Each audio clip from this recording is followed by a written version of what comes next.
اس کے لیے ہوتا ہے کہ ایک ہوتا ہے محقق، ایک ہوتا ہے مقلد۔ محقق جنہیں تحقیق کی ہو، محقق ہے وہ ہے جو اصل حقیقت سے آگاہ ہو۔ اصل حقیقت سے آگاہ کیا ہوتا ہے؟ جس نے تحقیق کر کے حقیقت کی رسائی حاصل کر لی ہو، اس کی آگاہی عیان استدلالن ہو، مگر یہاں وہی متق مراد ہے جس کا علم مثل مشاہدہ ہو، جس کا علم مثل مشاہدہ ہو، یعنی علم ہو جیسے مشاہدہ سے حاصل کیا اس نے علم، یعنی اللہ۔ حضرت علی کملہ شیخ ماتے ہیں رضی اللہ تعالیٰ عنہ، وہ ماتے ہیں جب ہمیں یقین نہیں تبھی پریشانی ہو رہی، یہ ہمارے جو کام نہیں سیدھے ہو رہے، ہمیں بے یقینے ہوئے پڑے، ہمیں یقین ہے کام بگڑے، سارے بگڑے بھی سنور جائیں۔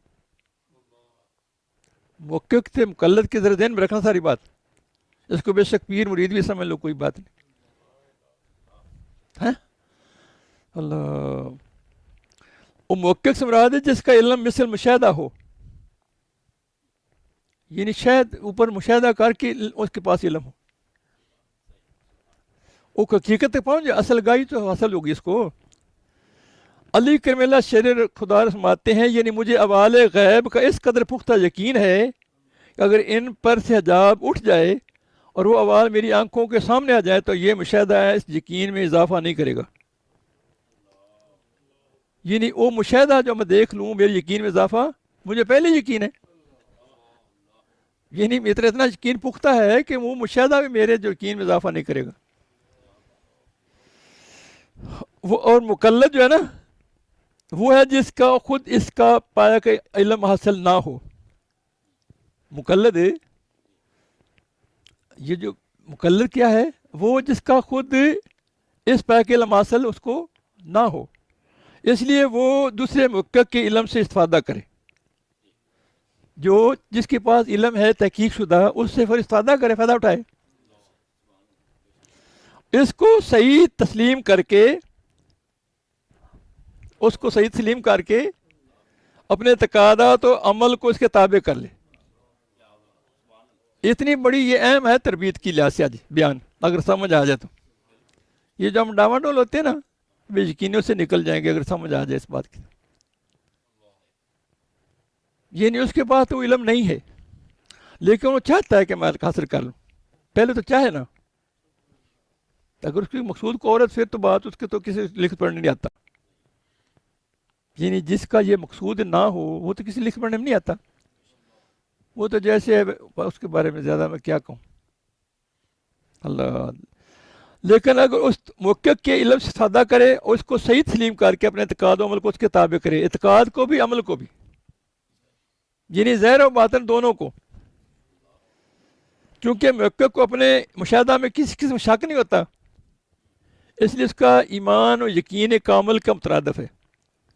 وہ مقلد اور مقلد کے علم کا مدار دوسرے پر ہے، اس نے اپنے پاس علم تو نہیں ہے، اپنے پاس علم اس کے پاس ہے تو اگر تو ہوئے تو پھر اگر نہ ہو، اگر تو وہ ترقی کر کے محقق بن سکے پھر تو محقق ہو گیا، جب تک مقلد ہے پھر اس پاس اپنا علم تو نہیں ہے، وہ تو کسی کا محتاج ہے۔ سمجھ آ رہی؟ محتاجی بھی نہ ظاہر کرے تو پھر وہ کرے گا، یعنی محتاجی بھی ظاہر نہ کرے تو پھر وہ کیا کر رہا ہے، پھر دھوکہ دے رہا ہے اپنے آپ کو۔ ہاں، اکھا تو انی تو نام نور بری، پہلے نہیں دلا کر دی میلا میلا، نہیں سمجھ لے اللہ۔ جس میں سے تو سکم کے دونوں احتمال ہیں، سنو بڑا اہم بات ہے یہ، مقلد کے علم کا مدار دوسرے پر ہے، جس میں سے تو سکم کے دونوں احتمال ہیں، اس لیے اس کا ایمان خوف و حرمان اور امید و فلاح دونوں کے بین بین ہوتا ہے۔ ایمان اس کا خوف و امید کے دونوں کے بین بین ہوتا ہے نا اللہ۔ ان اس کا علم نہیں ہے، اس نے کسی کے پاس چلنا ہے، کسی کے ساتھ چلنا ہے، تو ڈوب بھی سکتا ہے، تیر بھی سکتا ہے، نہیں سمجھ لگی، اس کو اپنا تو علم ہے نہیں، اس کے بھی کسی کے پاس چلنا ہے، کسی کے ساتھ چلنا ہے اللہ۔ مقصد اس بیان سے یہ ہے، مقصد آگے نا، اس بیان سے یہ ہے کہ ہر شخص سے محقق اہل مشاہدہ نہیں ہو سکتا، ہر شخص موقع علم شیدہ، مگر بھائی ہمیں کہ سب کو فکر آخرت اتباع دین کی ضرورت تو ہے. ہر شخص سے سمجھے بات بڑی ضروری ہے، بہت اہم بات. ہر شخص سے محقق اور اہل مشاہدہ تو نہیں ہو سکتا، مگر ہر شخص کو فکر آخرت اور اتباع دین کی ضرورت تو ہے. مرنا تو ہے نا، تو دین پہ چلے بغیر تو کام بھی نہیں بننا نا. کوئی طریقہ اپنائیں گے نا جو اللہ کی اور میں لے جانے والا. بس اس سے مقلدین کو چاہیے کہ اپنی اس کوتاہی علم کو باوجود خوف و رجا کے درمیان مصروف عمل رہیں. ایسے مقلدین کو چاہیے کہ اپنی اس کوتاہی علم کے باوجود خوف و رجا کے درمیان میں مصروف عمل رہیں. یعنی یہ کوتاہی تو ہے نا، اس کے پاس علم کی کمی ہے نا، لیکن خوف امید سے بات نہ نکلے. یعنی خوف بھی رکھے تو امید بھی رکھے، نہ امید بھی نہ ہو، بے خوف بھی نہ ہو. کیا فکر آخر جو کرنی ہے؟ اللہ مشکل لگ رہی. بس عمل کو ترک نہ کریں. عمل کو ترک، مولانا طلب دین کی تاکید کے لیے پہلے طلب دنیا کی مثال دیتے. سنو ذرا، بڑی مثال ہے، بڑی ضروری. وہ کہہ رہے ہیں طلب دین کی تاکید کے لیے مولانا روم رحمۃ اللہ علیہ پہلے طلب دنیا کی مثال دیتے ہیں کہ جس طرح ہر شخص طلب دنیا میں محض امید پر کام کرتا ہے. امید پر کام کرتا ہے نا، کام کو ان کو شروع کر دیتا ہے، کوئی نہ کوئی امید لگ جاتی ہے، یہ کام لوں، یہ کر لوں، وہ بھی کر لوں، اس پہ کم کرتا ہے نا. اور اس کو اپنے سود و زیان کا کوئی قطعی علم نہیں ہوتا. پہلے نقصان ہونے کا فائدہ ہونا، امید پہ چل پڑتا ہے، خوف امید کے ساتھ. اسی طرح دین کے معاملے میں بھی امید پر کام کرنا چاہیے. صحیح سمجھ آئی؟ ہر شغل اور پیشے پر آمادہ کرنے والی امید اور توقع ہے نا. اگرچہ امیدواروں کی گردن محنت و مشقت کے مارے تکلے کی طرح لاغر ہو جائے. کاروبار میں لگ جاتے ہیں نا، بس محنت کر کر کے گردن ٹکڑے کی طرح بریک ہو جائے. لے امید لگے ہوئے ہیں، نتیجہ کیا نکلا یہ نہیں پتا، لگے ہوئے امید تو ہے نا، کچھ نہ کچھ تو ہوگا نا.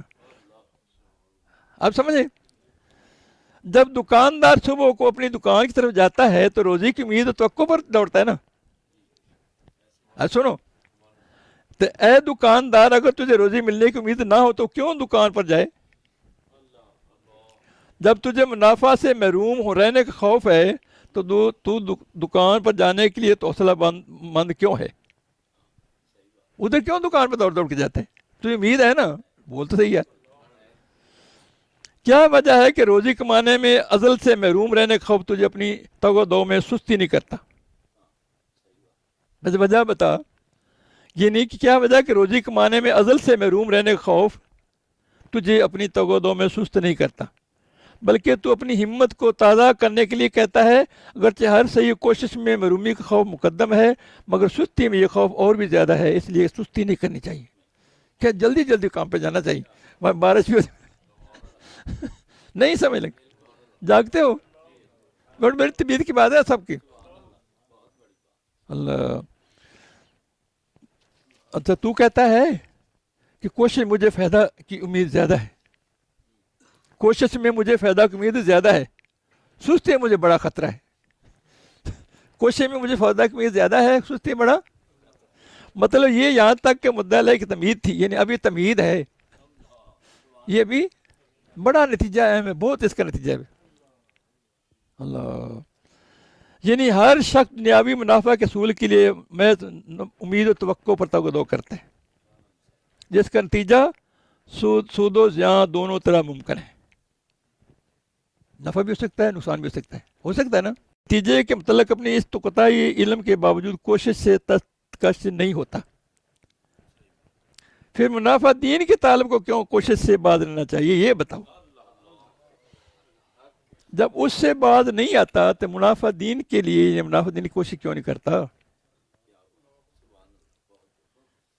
جس نے کام آنا ہے ہمیشہ ہمیشہ کا، وہ جن کو شفاء کی اجازت ملے گی یہی لوگ ہوں گے جو دنیا میں اچھی باتیں کرتے. اللہ. پس اے بید گمان، آگے سنو جوڑ رہا ہے، اے بید گمان دین کے کام میں یہ نقصان کا خوف تجھے کیوں روک رہا ہے؟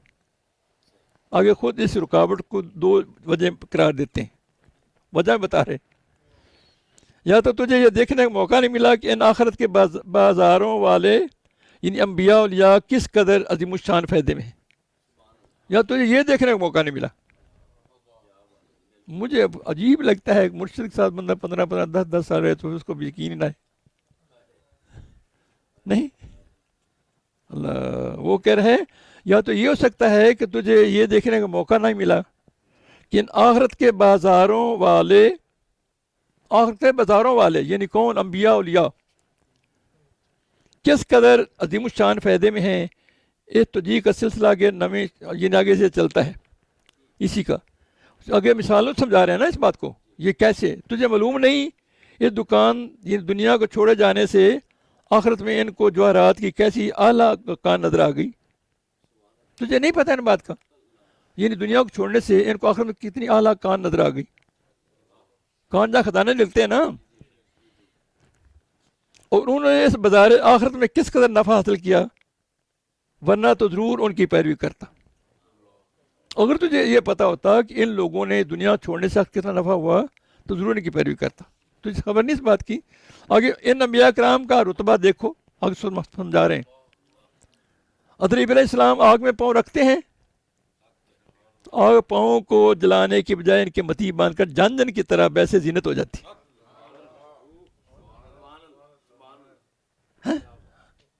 اللہ وہ جبرائیل علیہ السلام آتے بھی ہیں کہ میرے کو حکم ہو کہ مجھے کوئی حکم نہیں تیرے لیے، ان کے جو اللہ سے کچھ کہنا ہے کہ اللہ کو مجھے کچھ نہیں کہنا، اللہ دیکھ رہا ہے، ایسے نا آگ کیا سلامتی والی بن گئی نا۔ پھر ادھر نوح علیہ السلام کی دعا سے پانی یعنی نوح علیہ السلام کی دعا سے پانی کا طوفان آتا ہے، وہ ان کا متی بن کر کلی کی طرح ان کی کشتی کو سر پر اٹھائے جاری ہوتا ہے، کشتی کو کلی کی طرح۔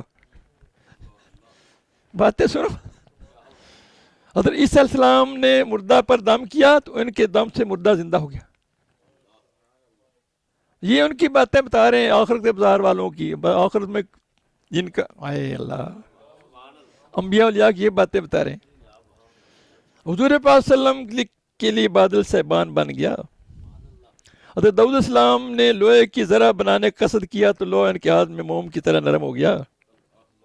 حضرت ہود علیہ السلام کی قوم پر ہوا کا عذاب آیا تو ہوا ان کے لیے کنیز اور تابع دان بن گئی، حتیٰ کہ وہ کافروں کو زمین پر دے دے کر مارتی تھی، اور داؤد علیہ السلام اور ان کے تابعین کو کچھ بھی تکلیف نہیں پہنچاتی تھی، ان کو اٹھا اٹھا کے مارتی تھی۔ میں بولا نہیں تھا پیچھے کیا جو اللہ نے کہا، حضرت امام جعفر صادق رسماتے ہیں، اللہ نے کہا کہ جو میرے کام میں لگ جائے دنیا تو ان کی مدد کر، اور جو تجھے دے تیرے پیچھے لگ جو کو تکلیف دے، جو تیرے پیچھے لگ جائے یہ اللہ کے در چھوڑ دے، وہ تھک جاتا ہے، پلے کچھ نہیں پڑتا، اللہ نصیب سے زیادہ ملتا نہیں نا۔ اللہ اگر موسیٰ علیہ السلام نے سحروں کے مقابلے میں اپنا سا زمین پر ڈال دیا تو یہ لکڑی ان کے لیے دشمن کو شکست دینے میں اجدہ بن گئی، ایسے نہیں؟ رسول پاک صلی اللہ علیہ وسلم کفار مکہ سے بچ کر غار ثور میں پناہ گزین ہوئے تو مکڑی جس کے نگار کے دانے پر اپنا جالا تان لیا آپ کی پردہ دار ہو گئی۔ اب انبیاء کرام کے ذکر کے بعد اولیاء مستور الحال کا اولیاء کا ذکر کیا جاتا ہے، یہ سن لیا نا ہم نے؟ اللہ یعنی اللہ تعالیٰ حدیث میں پڑھ رہا ہوں، اس حدیث میں اس طرح اشارہ ہے، اللہ تعالیٰ نے کے بعض ایسے مخفی دوست ہیں جن کے سر کے بال پراگندہ ہیں، چہرے غبار آلود ہیں، جب لوگوں سے وہ بات کی اجازت چاہتے ہیں تو ان کو اجازت نہیں دی جاتی، جب غائب ہو جاتے ہیں تو ان کی تلاش نہیں کی جاتی، جب حاضر ہوتے ہیں تو ان کو بلایا نہیں جاتا، اگر بیمار ہوں تو ان کی اجازت نہیں کی جاتی، اگر وہ لوگ مر جائیں تو ان کے جنازے میں شریک نہیں ہوتے. وہ زمین میں گمنام ہے، آسمانوں میں مشہور ہے. زمین میں گمنام ہے، آسمانوں میں. اب غور کر لو، باقی بات سمجھدار ہو سارے. کہتے ہیں ادھر دیکھو تیرا کیا نام لکھا ہوا ہے اللہ کی بارگاہ میں. تو دنیا میں گم ہو گیا تو وہ کی فکر نہیں کر رہا. نہیں. بظاہر آخرت والوں کے ایک دوسرا گروہ بھی ہے جو نیت چھپ چھپ کر چلتا ہے. وہ ظاہری مخلوق میں کب مشہور ہوتا ہے. ان کو تو یہ باتیں نہیں جانتے. وہ بھی یہ سارے کمالات رکھتے ہیں جو انبیاء کو حاصل ہیں. ان کا اللہ کسی کی آنکھ نما بھر کے لیے ان کی شان و شوکت پر نہیں پڑتی. وہ خود اور ان کی کرامت اللہ تعالیٰ کے حریم حفظ میں ہیں. وہ یہاں تک مخفی ہیں کہ ابدال بھی ان کا نام نہیں سنتے، جن کو دنیا کی اکثر چوبی ڈگی باتیں معلوم ہوتی. سننا بات بڑی اہم بات ہے. اسی قسم کے ایک مستور الحال و گمنام بزرگ کا حال لکھا ہے جن کا نام ابو بکر قطانی تھا. وہ سین کعبہ میں مشغول مراقبہ تھے. دوسری طرف ایک محدث حلقہ درس قائم تھا. دوسری طرف ایک محدث کا حلقہ درس قائم تھا سین کعبہ میں. سنو غور سے بات.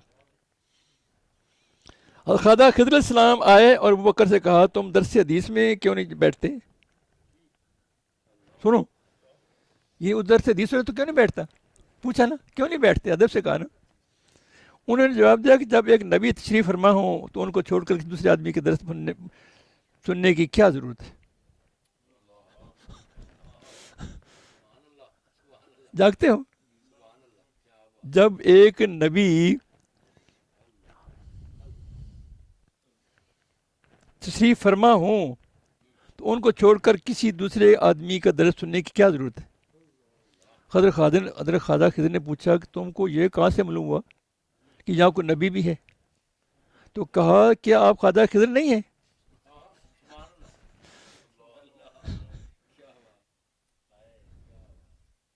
آپ بتا آج آپ بات لاؤ. جنہیں لائی گلی اندر کے چل لی. آپ بات آتی کہ نہیں بول؟ جنہیں لائی گلی مگر چل لی، اپنا کام چھوڑ کے دوسرے پر لگ جاتے. جو کسی ساتھ سفر کرتا ہے مرشد کے ساتھ، درمیان میں چھوڑ کی طرح چلا جاتا ہے. اس نے کیا سفر کا کیا کیا؟ اللہ نہیں. اللہ جب پھل پکڑتے ہیں تو چھوڑ کے دے اور پتہ نہیں کدھر چلا گیا. اللہ. خواجہ خضر نے کہا مجھے گمان تھا کہ میں سارے اولیاء اللہ کو جانتا ہوں. اور معلوم ہوا کہ بعض حضرات ایسے بھی ہیں جن کو میں نہیں جانتا مگر وہ مجھے پہچانتے. اللہ. اوپر سے جو بیان چلا رہا تھا نا کہ طالب دنیاوی فیض کی امید پر تو کوشش کیے جاتا ہے مگر آخر کے نفع کے لیے یقینی علم چاہتا ہے. ادھر کام کیے جا رہے تھے، یقینی علم چاہتا ہے. یہ نا مجھے شک پڑ رہا ہے، جیسے مشکوکوں میں رہ جاتا ہے. اللہ. اس لیے فیض دنیا کے لیے کوشش نہیں کرتا. اس کی سستی کی وجہ تو ان بتا دی گی نا. یا تو دین کے لیے کوشش کرنے میں اس لیے سستی کرتا ہے کہ تجھ کو خدا تعالیٰ کے فضل و کرم کی خبر تک نہیں، جو تجھ کو بار بار پکارتے ہیں کہ ادھر چلا ادھر چلا. دو گروہ بن گیا نا. جنہوں نے طاغوت انکار کیا ان کو مضبوط گرا تھام لی ہے نا. طاغوتی کا انکار کرنا پہلے ہے، سمجھے، ایمان لانا اس کے بعد ہے. وَمَن يُؤْمِن بِاللَّهِ فَقَدِ اسْتَمْسَكَ. وہ طاغوتی قوت ہمارے برسر اختیار رہتی جو انسان کو ٹکنے نہیں دیتی ہے نا. اللہ. ہماری دوستی ان سے مستحکم رہتی. انہیں اپنا شوشے شرلی پٹا کے چھوڑتے رہنے، ہم پہ اس کا اثر ہوتا رہتا ہے نا. اللہ. جب ایک کریم تجھ کو حکم دے کہ آگ میں کود پڑ تو فوراً کود پڑو. یہ نہ کہو کہ وہ تو مجھے پھونک ڈالے گی، کیونکہ وہ کریم اپنے فضل سے آگ کو گلزار بنا دے گا. اس کے کرم سے اس آگ میں سے غنچے پیدا ہو جائیں گے.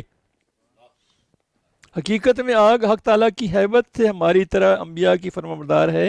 یا یوں کہو کہ انبیاء کے لیے پانی کی طرح غیر سوزاں ہے، بلکہ انبیاء کے دسترخوان کو دھونے کے لیے دھوبی کا کام دیتی ہے. بٹ یہ یہاں سے بات بیان کر سمجھا کے پھر دعا کرتے ہیں. حضرت انس رضی اللہ تعالیٰ مدینہ کے باشندے اور رسول پاک صلی اللہ علیہ وسلم کے خادم خاص تھے. انس رضی اللہ. ہجرت کے وقت ان کی عمر 10 سال تھی، 10 سال کی تھی. حضرت عمر رضی اللہ عنہ کی خلافت میں بصرہ چلے گئے. اس کان ہجری میں بعمر 103 سال بصرہ کے تمام صحابہ سے آخر میں وفات پائی.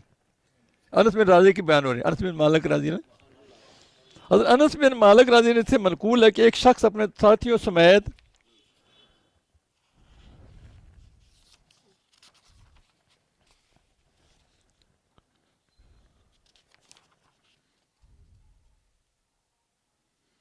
کھانے کے وہ شخص حضرت روایت کرتا ہے کہ حضرت انس رضی اللہ عنہ کھانے کے بعد دسترخوان کو میل سے زرد رنگ پایا. ان کے پاس آئے نا، ان کیا مہمان ہوا نا، کیا ہوا؟ حضرت انس مالک رضی اللہ عنہ سے منقول ہے کہ ایک شخص اپنے ساتھیوں سمیت ان کا مہمان ہوا. وہ روایت کر رہے ہیں نا، وہ شخص روایت کرتا ہے کہ حضرت انس رضی اللہ تعالیٰ نے کھانے کے بعد دسترخوان کو میل سے زرد رنگ پایا. دسترخوان عموماً شوربے سے زرد ہو ہی جاتا ہے نا. جو میلا آلود ہو رہا ہے تو فرمایا اے علی خادمہ تھوڑی دیر کی اس کو تنور میں ڈال دے. کس کو؟ اس دسترخوان کو تنور میں ڈال دے. اللہ، اس ہوش مند خادمہ نے اس وقت دسترخوان کو ایک تنور میں ڈال دیا جو آگ سے پر تھا. یہ میں یقین تک بات جانے کے لیے میں نے بات کی. اس ہوش مند خادمہ نے نام کیا کہہ رہے ہیں، اس کو فوری طور پر آگ میں ڈال دیا. سارے مہمان اس معاملے میں حیران رہ گئے. وہ کندوری کے جلنے سے اس دھواں نکلنے کے منتظر تھے. اس دھواں نکلے گا. 1 گھنٹے کے بعد اس نے خان کو تنور سے نکالا تو وہ صاف و سفید تھا، اس میں میل کچیل الگ تھی. ان مان لوگوں نے کہا اے بزرگ صحابی یہ دسترخوان جلا کیوں نہیں اور صاف بھی ہو گیا؟ فرمایا کہ اس لیے کہ مصطفیٰ صلی اللہ علیہ وسلم نے اس دسترخوان سے باہر اپنا سے مبارک اور روح مبارک پوچھا تھا. اس کی برکت ہی آگ سے ضرر سے محفوظ رہا. اللہ، اے دل جو دوزخ اور اس کے عذاب سے ڈرتا ہے ایسے ہاتھ اور لب کا قرب حاصل کر.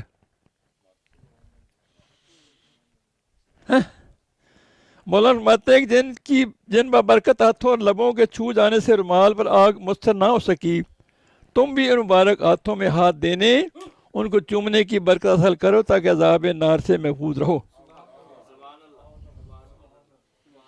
یہ نہ سمجھو کہ پیغمبر صلی اللہ علیہ وسلم کی وفات کے بعد اس سعادت کا حاصل ناممکن ہے. یہ نہ سمجھو کہ حضور پاک صلی اللہ علیہ وسلم کے وصال کی وفات کے بعد اس سعادت کا حصول ناممکن ہے، کیونکہ آپ کے خلفاء اور جانشینوں سے یہ فیض قیامت تک جاری رہے گا. اللہ کے اولیاء اب بھی ہیں، پہلے بھی رہے ہیں، قیامت تک رہیں گے. جامع صغیر میں ایک حدیث مرفوع درج. اللہ، العلماء مصابیح الارض و خلفاء الانبیاء و ورث الانبیاء، یعنی علماء دنیا کے چراغ ہیں، انبیاء کے خلفاء ہیں اور میرے اور انبیاء کے وارث ہیں. جب ایک بے جان کپڑے کو یہ اعزاز بخشا کہ آگ اس پر مستر نہ ہو سکی، تو خیال تو کرو کہ عاشق کی جان کو کیا کچھ کچھ ایسا بخشے گا. عاشق کی جان کو، مگر ہمارا عاشقی بھی تو عجیب ہے نا. عاشقی نام کیا عاشق. جب غور سنا، جب اللہ تعالیٰ نے کعبہ کی مٹی پتھر کو یہ بخشی کہ اس کو قبلہ بنا دیا، تو اے دل اس حصول عزت کے مارکے میں مردان حق کے پاؤں کی خاک بن جا. یعنی وہاں سنو، اللہ تعالیٰ نے کعبہ کی مٹی کو یہ عزت بخشی کہ اس کو قبلہ بنا دیا. وہ کیا ہے؟ مٹی ہے نا، پتھر ہے نا. قبلہ ہمارا قبلہ ہے نا، بولو صحیح ہے. قبلہ نہیں ہمارا، منہ کعبے قبلہ کی طرف، تو وہ شرک ہو گیا ادھر منہ کرنے سے. اللہ. تو اے دل اصول عزت کے مارکے میں مردان حق کے پاؤں کی خاک بن جا. آگے پھر اصل قصے کی عود بنتے ہیں. اور جو اوپر کہا تھا کریم جو کچھ بھی حکم دے اس پر عمل کرنا چاہیے، کیونکہ کریم کوئی فضول مضر حکم نہیں دیتا. اگلی گفت کسی بارے میں، تم نے ان کے کہنے سے فوراً اس خان کو آگ میں کیوں ڈال دیا؟ پھر اس مہمانوں نے اس خادمہ سے کہا. اب تو پھر بات آ گئی نا جو کریم کہہ رہا ہے نا.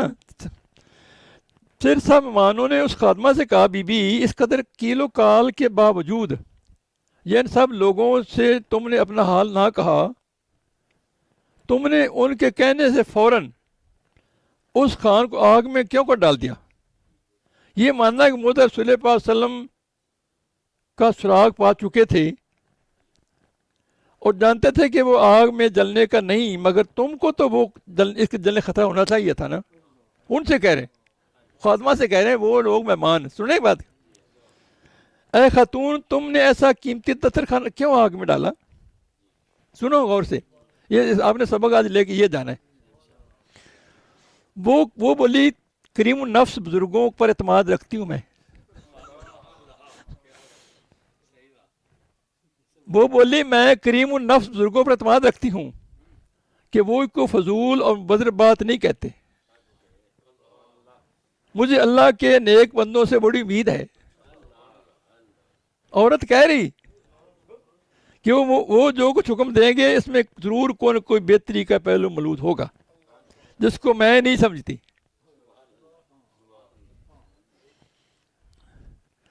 اللہ. انہوں نے کہا نا تیرا یار کہہ رہا ہے کہ میں راتوں رات میرا آج پہ ہو گیا. انہوں نے کیا کہا تو پھر ٹھیک کہہ رہے. انہوں نے کہا پھر صحیح کہہ رہے. اللہ. وہ کہتی ہے ایک خان تو کیا چیز ہے، اگر وہ مجھ کو حکم دیں، یہ حکم دیں کہ کسی قسم کی جزے کے بغیر این آگ کے اندر چلی جا تو میں کمال اعتماد سے کود پڑوں گی. یہ دسترخوان کیا بات ہے؟ وہ مجھے کہیں تو میں بغیر کسی رکاوٹ کے فوری آگ میں. میں ان کی عزت افزائی سے نا امید نہیں ہوں کہ میرے لیے کوئی مضر بات بھی کہیں گے. میں نے یہ دسترخوان بلکہ اپنا سر آگ میں ڈال دوں. میں نہ یہی دسترخوان بلکہ اپنا سر بھی آگ میں ڈال دوں. ہر سے کریم پر اعتماد رکھنے کی وجہ سے جو شیعہ کے نفع ذر کا راز جانتا ہے. آگے مولانا خادمہ کے اس قول سے ایک نصیحت کا مضمون اخذ کر کے فرماتے ہیں. یہ نصیحت کا مضمون ہے ہمارے لیے. اے برخوردار، اے بھائی، تم بھی اپنے آپ کو اس اکثیر یعنی کسی شیخ کامل کی صحبت سے واصل کر لو. اے بھائی، اے برخوردار، اے برخوردار، اے برادر، تم بھی اپنے آپ کو اس اکثیر یعنی کسی شیخ کامل کی صحبت بستہ کر لو جس پر تم کو کمال اعتماد ہو. جس پر بات کیا لفظ کیا کہا میں نے؟ جس پر تم کو کمال اعتقاد اور اعتماد ہو. اعتقاد ہو، پھر اس سے اپنا بستہ. ہاں، مرد کے اعتقاد کی سچائی عورت کے اعتقاد کی سچائی سے تو کم نہ ہونا. کیا کہہ رہے ہیں؟ اگلا نتیجہ یہ نہیں کر رہے ہیں، یہ نہیں کہہ رہے ہیں کہ ہاں مرد کے اعتقاد کی سچائی عورت کے اعتقاد کی سچائی سے تو کم نہ ہونا. وہ تو یہ باتیں اوپر کر رہی ہے نا کہ مجھے تو ان پہ یقین ہے پورا. آگے فرماتے ہیں کسی مرد کا وہ دل جو عورت کے دل سے کم رتبہ ہو، کسی مرد کا وہ دل جو عورت کے دل سے کم مرتبہ ہو، وہ ایسا دل ہے جو اوجڑی سے کم رتبہ ہے. یہ ہے نتیجہ نکلنے والا. کیونکہ اوجڑی میں بھی غلاظت بری ہے تو اس دل میں بھی بے اعتمادی اور باعتقادی اور نفاق اور سوء ظن کے مواد بھرے ہیں. لو بس، یعنی جس کا اعتماد ہی نہیں بن رہا مرشد کے اوپر، اوجڑی میں کہ غلاظت بری ہوتی ہے نا. بات سنو ذرا.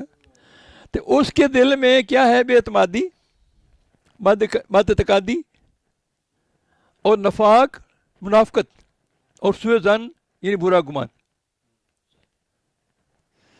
کہ مواد بھرے ہیں جو غلاظت سے بھی بات